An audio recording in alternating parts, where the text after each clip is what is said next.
अस्सलाम वालेकुम वीवर्स, इस वक्त हम लोग जैसे कि आपको बता रहे हैं कि सर सैयद यूनिवर्सिटी कराची में मौजूद हैं और यहाँ पर IEEE के प्लेटफॉर्म से ऑल पाकिस्तान स्टूडेंट सेमिनार यानी 39th स्टूडेंट सेमिनार हो रहा है यहाँ पे और माशाल्लाह से बड़े तवातुर के साथ हो रहा है। यहाँ पर जो चीफ गेस्ट आए हैं वो के इलेक्ट्रिक के HR हेड आए हैं रिजवान डालिया साहब। हमें इनसे मौका मिला है बात करने का, बहुत बहुत शुक्रिया रिजवान साहब, थैंक यू। और हम इनसे जानते हैं कि ये आए हैं और ये क्या कहते हैं इसके हवाले से कि 39 स्टूडेंट सेमिनार जो IEEE का है और एक इंडस्ट्री और एकेडमिया का लिंकेज भी आपने देखा, तो इसके बारे में आपके क्या कमेंट्स हैं? देखिए जी, मेरा ये पहला एक्सपीरियंस है IEEE के फोरम पे और मुझे यहाँ आके बहुत खुशी भी हुई और जो प्रेजेंटेशंस हो रही थी वो भी मैंने कुछ देखी आखिरी वाली, तो उससे भी देख के बहुत तकवीत हुई कि हम स्टूडेंट्स को एक ऐसा प्लेटफॉर्म मुहैया करें IEEE के तवज्जुह से कि जहाँ पे आके वो अपनी सलाहियतों को शो कर सकते हैं और बहुत सारे नए आइडियाज़ के साथ आ सकते हैं। जो फाइनल ईयर के प्रोजेक्ट्स हैं उसके अंदर उनको मौका मिल रहा है कि ना सिर्फ वो अच्छे प्रोजेक्ट्स लेके आएँ बल्कि उसको वाइडर ऑडियंस को प्रेजेंट भी करें, उनके कॉन्फिडेंस में इजाफा होगा और साथ में साथ जब ऐसे फोरम्स के ऊपर एकेडमिया के साथ इंडस्ट्री भी सुनने के लिए अवेलेबल होगी तो हो सकता है कि कुछ आइडियाज़ ऐसे हों जो किसी ना किसी इंडस्ट्री से रेलेवेंट हो और वो उनको फिर ऑन ग्राउंड इम्प्लीमेंट करने में सोचें और उससे फिर एक चेंज जनरेट होगी, जिससे अगर 100 आइडियाज़ हैं तो उसमें 2 आइडिया भी अच्छे निकल आए तो वो जो एक सारा चेन क्रिएट होगा और उससे लोगों की ज़िंदगियों में और इंडस्ट्री में इनोवेशन के लिए एक बहुत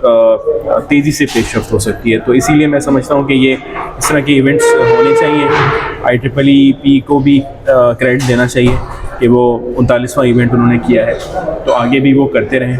और इसी तरीके से ज़्यादा इंडस्ट्री को भी इनवाइट करें ताकि वो भी यहाँ आके सुने, देखें क्या हो रहा है और फिर वो वेन्यूज़ सोचें जहाँ पे हम एकेडमिया को सपोर्ट कर सकते हैं या इन आइडियाज़ को ऑन ग्राउंड इम्प्लीमेंट कर सकते हैं। सर एक चीज़ और भी बताएं कि चूंकि आप के इलेक्ट्रिक में HR को डील कर रहे हैं तो आपके पास बहुत सारे ह्यूमंस के प्रॉब्लम्स सामने आते होंगे। सर इस वक्त जो पाकिस्तान में एक बहुत बड़ा इशू है कि जो स्टूडेंट्स हैं उनके जहन में, जो मैं इंजीनियरिंग स्टूडेंट की बात कर रहा हूँ, उनके जहन में पहले से ये होता है कि मैं एजुकेशन लूँगा, थोड़ा सा एक्सपीरियंस लूँगा और फ़ौरन बाहर मूव कर लूँगा। ठीक है, यहाँ के पेरेंट्स का भी ख्याल अब ज़्यादातर यही मतलब कन्वर्ट हो गया कि बच्चों को बाहर भेजना है जिसको मौका मिल रहा है। तो सर ये जो हमारा एसेट्स है वो मुस्तकिल बहुत तेज़ी से बाहर जा रहा है और कितने कंपनीज ऐसी जो कहती हैं कि हमारे जो है 5 इंजीनियर बाहर चले गए, 4 इंजीनियर बाहर चले गए। तो सर इस जो एसेट्स बाहर जा रहे हैं उसको हम किस तरह से रोकें? क्या अपॉर्चुनिटी देनी चाहिए उनको,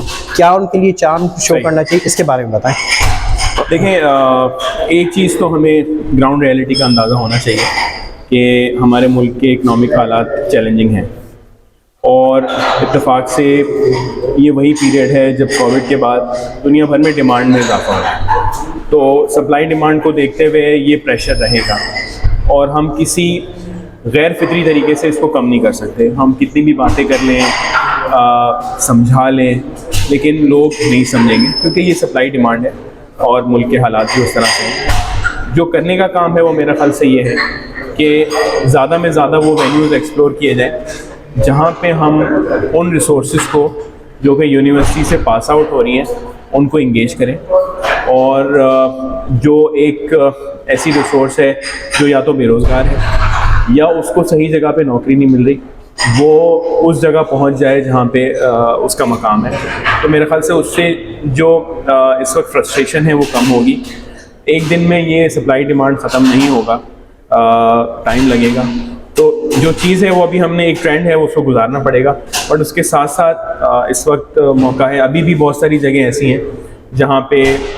रिसोर्सेस नहीं मिलती हमें ढूंढने के बावजूद भी, और ऑर्गेनाइजेशंस पैसे देने के लिए भी तैयार हैं, ये भी मैं आपको बता दूं, और अच्छे पैसे देने के लिए तैयार हैं। तो एक कनेक्ट बेहतर करने की ज़रूरत है ताकि वो रिसोर्सेज जो लायक हैं, काबिल हैं, वो उन जगहों पे पहुंच जाए जहाँ पे उनकी ज़रूरत है। उसके अलावा बहुत सारे लोग ऐसे हैं इंडस्ट्री में जो कि एकेडमिया जा सकते हैं बच्चों को मोटिवेट करने के लिए और उनको रास्ता दिखाने के लिए। अभी भी पाकिस्तान में बहुत अपॉर्चुनिटीज़ हैं, मैं ख़ुद बहुत ऑप्टिमिस्टिक हूँ, क्योंकि ऐसा नहीं है कि पाकिस्तान में करने का काम ख़त्म हो गया है और अच्छा करने का काम ख़त्म हो गया है। इस वक्त बहुत ज़्यादा गुंजाइश है, हमारे मुल्क को डेफिनेटली ज़रूरत है। तो अगर थोड़ा सा स्टूडेंट्स को मोटिवेट करके, और ये शायद उस्ताद तो कर सकते हैं, लेकिन हमेशा वो इंडस्ट्री की तरफ देखता है कि इंडस्ट्री क्या फील करे। तो इंडस्ट्री लीडर्स अगर ज़्यादा में ज़्यादा विज़िट करें अकेडमियाँ और वहाँ पे यंग बच्चों के साथ बात करें, तो उनको भी ये फील होगा कि नहीं इंडस्ट्री में गुंजाइश है, वो मोटिवेट होंगे कि नहीं मुझे पाकिस्तान में टाइम बसर करना है। और अगर वो कुछ सक्सेस स्टोरीज अब देखेंगे कि पाकिस्तान में ही रहते हुए कुछ अगर यंग ख़ास तौर पे इंजीनियर्स अगर किसी ऑर्गेनाइजेशन में सक्सेसफुल हुए हैं या हो रहे हैं, तो फिर बहुत सारे बच्चे ऐसे भी हैं जो कि पाकिस्तान में रहना चाहेंगे। बहुत बहुत शुक्रिया सर।